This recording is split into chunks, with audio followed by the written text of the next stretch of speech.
गपटीर शीर्षक सती चौरा। माघ मासर शीतुआ राति चारिआडे सुनसान। भोक भी कलिया दुईटी किंबा तीनोटी रोड बुला कुकुर मानकर उपर मुहा डाक। रास्ता कड़र बिजुली बत्ती हालकी दिशुथिबा नाली नाली कंबलर किछि बुजुलांक हलचल। कटकर राजरास्ता पूरा शांत। समय प्राय रातिर द्वितीय प्रहर। केही जने बलुआ व्यक्ति गोटे कंबलर बुजुला को एका टेकी घोषाड़ी नहीं जाउछि सती चौरा आड़क। पछरे मध्य जने पुरुष नुहे जने महिला। अस्पष्ट सुर किछि कहूछि ना बाहुनुछि ताहा बुझिबा भारी कष्ट। पिंधा लुगाटी देहरे नुहे बरং राजरास्तार कला रोड्रे घुसुरुछि। गति बढ़िछि दुईंकर। एही निशब्द रातिरे जदि माटिया बाबू माने हाबुड़ी जाती तेबे से माने निश्चय पचारिबे ए कंबल भितर कौन अछि, कुआडे जाउछ तुमे दुई। पुणी से दिन भली माड़ आउ गाली ना, से सबु घटिबा आगरु पाद चापी चापी सवल सवल चालिले दुई जण। सती चौरार धवल फाटक दे भीतर को बलुआ लोक से कंबल बुजुला को फिंगी देछि। ए कंबल बुजुला को रास्ता कड़ू सती चौरा जाए बोही आनिबार मूल्य मात्र 50 टंका। आ से बुजुला बंधा थिबा कंबलटा दे मूल्य। एना पुलिस बाबू आसिले सबु सरीजीपटी। तोर ए सपनटा सपन रही मु बोली एतक कली आउ किछि कहबुनी, खाली तो मुह चाहि कली। दे दे पावना दे। धरज धरिबु आ सुकिला काठ खोजिबु। उदा काठ जलिबनी, खाली धुआं करिब। अपरिचित बलुआ लोकटी अंटीर गोटाए निया पेड़ी काढ़ी गोटाए बिड़ी टाणी से निया पेड़ी को महिला जनक को देला। महिला जनक निज कानीर गोटाए 50 टंकिया नोट काढ़ी से व्यक्ति हाथ में धरई देछे।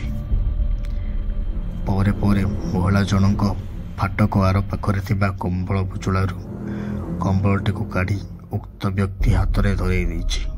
व्यक्तिटी सेठार चली जाइछि।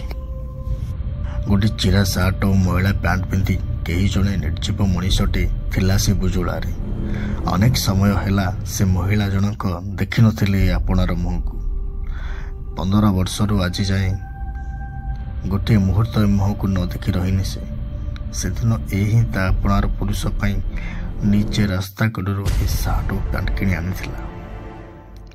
25 वर्षर वैवाहिक जीवन, ସେଥିରେ ଦୁଇଟି ସନ୍ତାନ।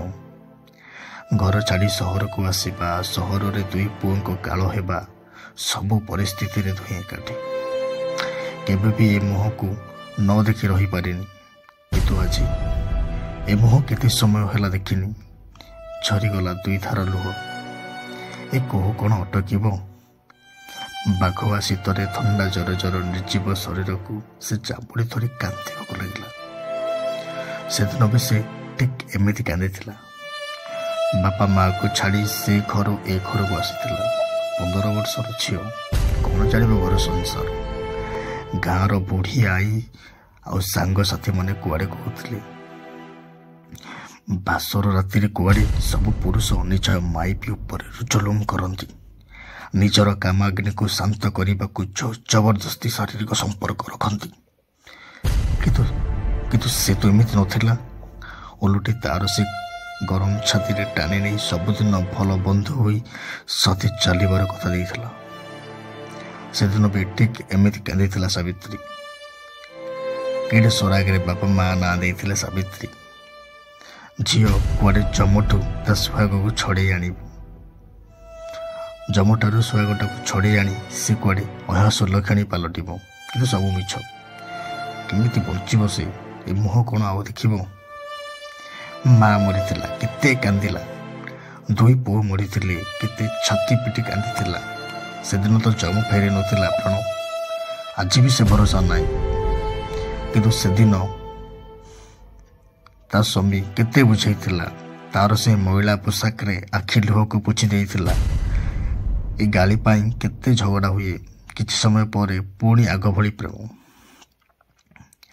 निज जाति बोली गाँव संपु बड़े काम नहीं बोली घर बिकी दुहें ए सहर को चली आसिले।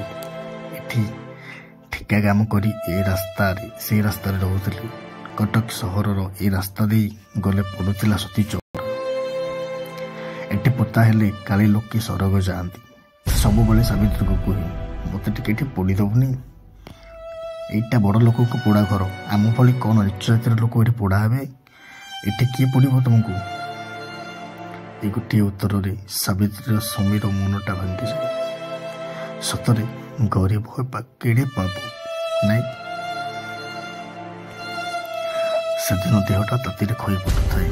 ରାତି ସାରା ମାଘ ମାସର ଶୀତ। ଯେତେ ଔଷଧ କିଛି କାଟୁ କଲାନି। ଶେଷରେ ଭିକ ମାଗିକି ଏ କମ୍ବଳ ଆଣିଥିଲା ସାବିତ୍ରୀ। କିନ୍ତୁ ଆଜି ସବୁ ଶେଷ। ତା ଜୀବନଟା ଯେମିତି ଛାଡ଼ିଗଲା। ସମୀର ଶେଷ ଇଚ୍ଛା ଥିଲା ଏ ମଶାଣିରେ ପଡ଼ିବ। ସେଥିପାଇଁ ଜଣେ କାମିକିଆ ଲୋକକୁ ଟଙ୍କା 50 ଓ କମ୍ବଳଟା ଦେଇ ତା ସ୍ୱାମୀକୁ ଏଠିକି ଆଣିଛି। ରାତି ସାରା ବାକି ପଡ଼ିଛି। କେତେ ଶୀତ। ପଣତକୁ ସାବିତ୍ରୀ ତା ସ୍ୱାମୀ ଦେହରେ ଘୋଡ଼େଇ ଦେଇଛି। ଦେହଟା କେମିତି ହେଇଯାଉଛି। କୋଳରେ ସ୍ୱାମୀକୁ ଶୁଆଇ ନିଜେ ମୁଣ୍ଡକୁ ଆଉଜେଇ ଦେଲା ସତୀ ଚଉରାର ସିମେଣ୍ଟ ତିଆରି କାନ୍ଥରେ। ସକାଳ ହେଲା। ସତୀ ଚଉରାରେ ଲୋକେ ଜମା ହେଲେ। ବଡ଼ ବଡ଼ୁଆ ବାବୁଙ୍କର ଶବ ପୋଡ଼ା ହେବାକୁ ଆସିଲା। ସେମିତି ଶୋଇଥାଏ ସାବିତ୍ରୀ। ସରକାରୀ ବାବୁମାନେ ବି ଆସିଲେ। ସରକାରୀ ନେଲି ଓ ନାଲି ଗାଡ଼ି ଆସିଲା। ସ୍ୱାମୀକୁ କୋଳରେ ଧରି ସାବିତ୍ରୀ ମଧ୍ୟ ସବୁଦିନ ପାଇଁ ଆଖି ବୁଜୁଛି। ଦୁହିଁଙ୍କ ଅଚିହ୍ନା ଶବକୁ ସେମାନେ ଅନ୍ୟତ୍ର ନେଇଗଲେ ସତୀ ଚଉରାର ଶ୍ମଶାନ ଭୂମିରୁ। ଧନ୍ୟବାଦ।